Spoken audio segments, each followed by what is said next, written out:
In this video, we're going to be taking a look at 5D6-RA-7, also known as a Death Star droid for the Build-A-Droid line in the Legacy Collection.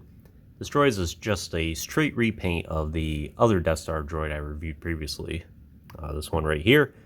And of course, I went into the history of this droid here, about how it's been in my collection for all these years now, and all I had to do was just buy the arms separately on eBay to complete him. So I've had him for probably 15 years now at this point.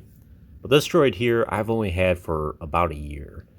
Tungori got a whole bunch of them, and on his site for it was about $10 at the time I got them, which I think was probably in the last year or two. I'm glad I did. It's a very nice droid.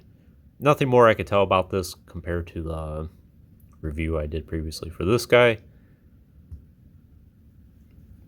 but still I believe he deserves his own video. And it's a little bit of a different color scheme compared to the silver here.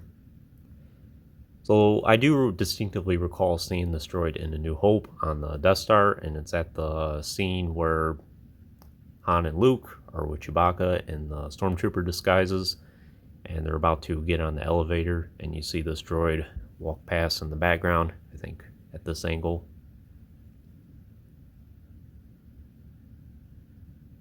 And I think that's about the only scene he really shows up in.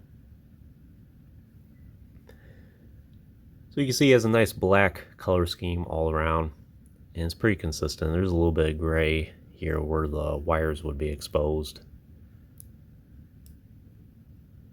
That's about it. And it's a little bit of an off black. It's almost like a metallic color. You see, especially on the legs here, it's very defined. And then he has this, I'm not really sure how to describe that color, kind of like a dark brownish gray color for the eyes there, which is very unique. So the wave that this droid is associated with is like Jodocast, the holographic Count Dooku, Evan Peel, and Yaddle, the Coruscant landing platform, Clone Trooper. A lot of the action figures in that wave. The Imperial Engineer that I do have reviewed on the channel from several months ago, if you want to check that out. But the Imperial Engineer I got did not contain any parts to this droid, I don't think. Sometimes when second or third runs of action figures, they would include different parts. But if you get the initial batch of the wave, this is the droid parts that are contained. And I think even maybe the Battle Damage Vader and the Commander Greek, Kashyyyk Trooper, Evil Trooper, a lot of those more greatest hits action figures included parts for this droid as well.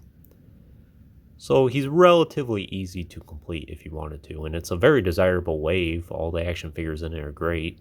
I think the Salo Kamai 91st Reconnaissance clone was in that as well. And I do have most of the action figures from that wave. Several of them I got loose over the years, but there's a few I got brand new.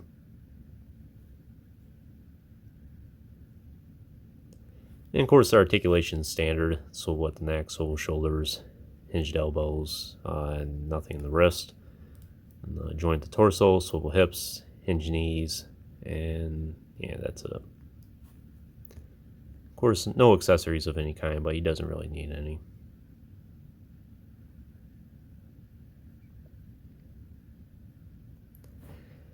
But yeah, that's pretty much all I can tell you about this Death Star droid here. Would I recommend it for your collection?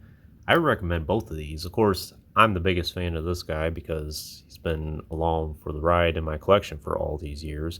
But this one's fantastic as well, and I'm glad to have both of these side by side.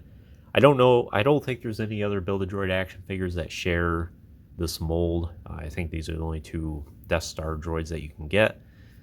And of course, this one here was repacked in the TVC line with the more shinier silver color.